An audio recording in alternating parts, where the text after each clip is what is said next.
आज जो हम पढ़ने जा रहे हैं वो हमारे पास है ग्रेविमेट्री के कुछ प्रैक्टिकल कुछ आइंस होंगे, उनका एनालिसिस है या उनका हमने अमाउंट पर सेंटीमीटर क्यूब जो है वो फाइंड आउट करते होते हैं। तो ग्रेविमेट्री के एनालिसिस इसे कहेंगे। तो वो प्रैक्टिकल है वो फाइंड आउट करने जा रहे हैं हम।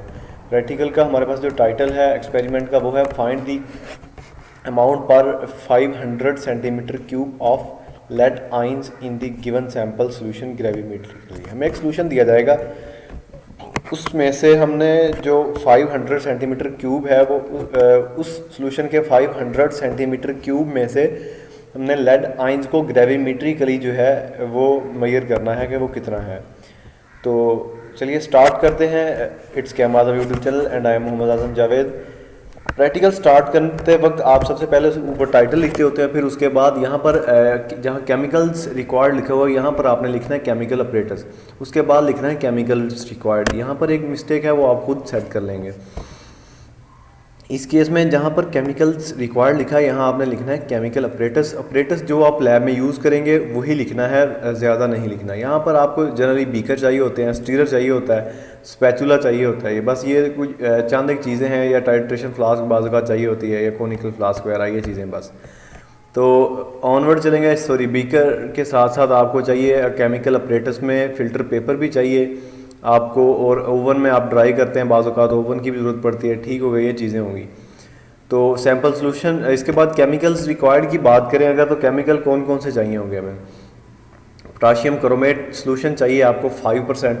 ये सोल्यूशन कैसे तैयार करते हैं होपफुली आपको पता होगा, अगर नहीं पता तो यहाँ पर मैं थोड़ा सा ब्रीफ कर देता हूँ कि आपने 5 ग्राम ऑफ पोटाशियम क्रोमेट लेना है और 95 जो है ml वाटर।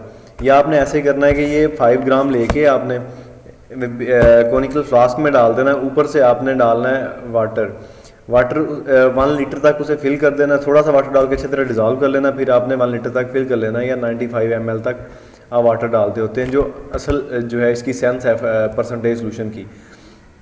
तो ये आपके पास बन जाएगा 5% सोल्यूशन किसका, पोटाशियम क्रोमेट का। इसके बाद डिस्टिल्ड वाटर चाहिए आपको।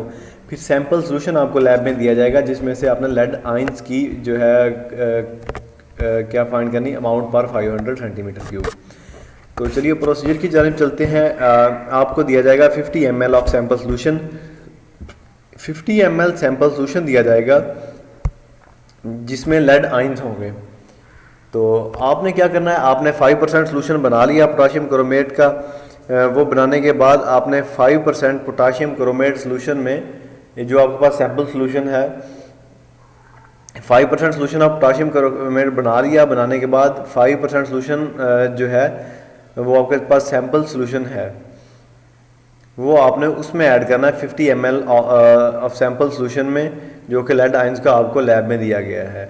यानी कि 50 ml का जो आपको लैब में सोल्यूशन दिया गया, आपने 5% सोल्यूशन पोटाशियम क्रोमेट का डालना है उसमें डालने के बाद आपने प्रेसिपिटेशन जो है वो कंप्लीट होने देनी है, प्रेसिपिटेट आउट होने देना है उसे। जैसे ही प्रेसिपिटेशन फाइनल हो जाए तो आपने फ़िल्टर कर लेना सोल्यूशन को, ड्राई करना है प्रोडक्ट को। ड्राई करने के बाद आपने क्या कर लेना है, उसे वे कर लेना है कैलकुलेशन के लिए। अब जब आप वे कर लेंगे तो हम ऑनवर्ड फर्दर मूव करेंगे कैलकुलेशन की तरफ। आप फ़िल्टर पेपर पे क्या करेंगे, फ़िल्टर पेपर का पहले वेट कर लेंगे फिल्ट्रेशन से पहले। फ़िल्टर पेपर का वेट करेंगे जब, तो फ़िल्टर पेपर का वेट आपके पास आ जाएगा मेरे केस में 0.94 ग्राम। तो फिल्ट्रेशन के बाद जब फ़िल्टर पेपर का वेट मेजर करेंगे, जाके चेक करेंगे, तो वो हमें पता चलेगा फ़िल्टर पेपर का वेट तो हमारे पास 0.94 ग्राम था, लेकिन फ़िल्ट्रेशन के बाद ड्राई करके जो प्रोडक्ट का भी साथ वेट आया वो आ गया 7.98 ग्राम। अब हम इसमें से क्या करेंगे कि वेट ऑफ फ़िल्टर पेपर जो है वो माइनस कर देंगे, तो हमारे पास प्रोडक्ट का वेट आ जाएगा। Weight of product is equal to 7.04 gram. अब जो हमें सोल्यूशन दिया गया पोटाशियम लेड क्रोमेट का, यहाँ पर लिखा है 323 gram lead chromate forms lead ions. तो ये 207 ग्राम है,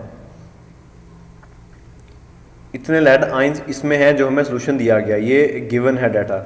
उसके बाद 1 gram of potassium lead chromate जो है इसमें कितने आइंस बन सकते हैं वो हम फाइंड आउट कर लेंगे। 323 ग्राम के हमें पता है ऑलरेडी लिटरेचर में, या हमें लैब में, या हमें गिवन है इंस्ट्रक्शंस में तो यहाँ पर 1 gram of lead chromate forms lead ions, ये हम फाइंड आउट कर लेंगे क्योंकि हमें 323 के पता है। तो ये हम जब डिवाइड करेंगे 207 डिवाइडेड बाई 323, तो ये हमारे पास आ जाएंगे फॉर 1 ग्राम 0.64 ग्राम। इसके बाद 50 centimetre cube of lead solution contain lead ions is equal to 4.51 gram, क्योंकि हमें 50 centimetre cube of lead solution already दिया गया लैब में प्रिपेयर्ड। तो इसमें जो लेड आइंस हैं वो हमें बता दिए गए कि 50 सेंटीमीटर क्यूब में इतने हैं। अब हमने फाइंड करने हैं 1 सेंटीमीटर क्यूब में कितने हैं। चूँकि हमें 50 के पता हैं, हमने 1 के फाइंड आउट करने हैं, तो इसके लिए हम क्या करेंगे, 50 वाले जो केस है, 50 वाला जो केस है उसको डिवाइड कर देंगे 50 वाले के जो आइंस हैं उनको डिवाइड कर देंगे 50 पर फॉर 1 सेंटीमीटर क्यूब के लिए, यानी कि जितने 50 सेंटीमीटर क्यूब में हैं उन्हें हम डिवाइड कर देंगे जितने 1 सेंटीमीटर क्यूब में है। यहाँ पर हम डिवाइड करेंगे 4.51 डिवाइडेड बाई 50। तो 50 सेंटीमीटर क्यूब में हमारे पास जो है 1 सेंटीमीटर क्यूब में जितने हैं वो आ जाएंगे 0.090। चूँकि हमारे पास 1 सेंटीमीटर क्यूब के आ गए हैं, अब हमने ज़्यादा के फाइंड आउट करने हैं। तो इसके लिए हम क्या करेंगे, 500 centimetre cube of lead ion solution contains lead ions, यहाँ पर आपने लिखना है। तो वो आपके पास कितने हो जाएंगे, 0.090 डिवाइड मल्टीप्लाई बाई 500। चूँकि एक ही पता थे हमने ज़्यादा के फाइंड करने, तो हम मल्टीप्लाई कर देंगे 500 से, तो आपके पास आ जाएंगे 45.1 ग्राम। तो रिजल्ट आपके पास आ गया कि the given solution contains 45.1 gram of lead ions. क्योंकि आपने फाइंड किए हैं 50 पर 500 सेंटीमीटर क्यूब, तो आपको एक के पता से आपने 500 सेंटीमीटर क्यूब के फाइंड आउट कर लिए। तो ये था आपका रिजल्ट। आप लिख देंगे कि this given solution contains 45.1 gram of sample 45.1 gram of lead ions in sample solution of 500 centimetre cube या पर 500 सेंटीमीटर क्यूब। कि आपको जितने गिवन थे 50 सेंटीमीटर या 50 ml आई थिंक आपको दिया गया, 50 सेंटीमीटर क्यूब दिया गया था, आपने 500 के फाइंड आउट कर लिए। 50 के बता दिए थे, आपने फाइंड आउट कर लिए कितने, 500 सेंटीमीटर क्यूब के। तो ये था प्रैक्टिकली, होपफुली आपको समझ भी आया होगा। अब तक के लिए इतना ही। ओके, अल्लाह हाफिज़।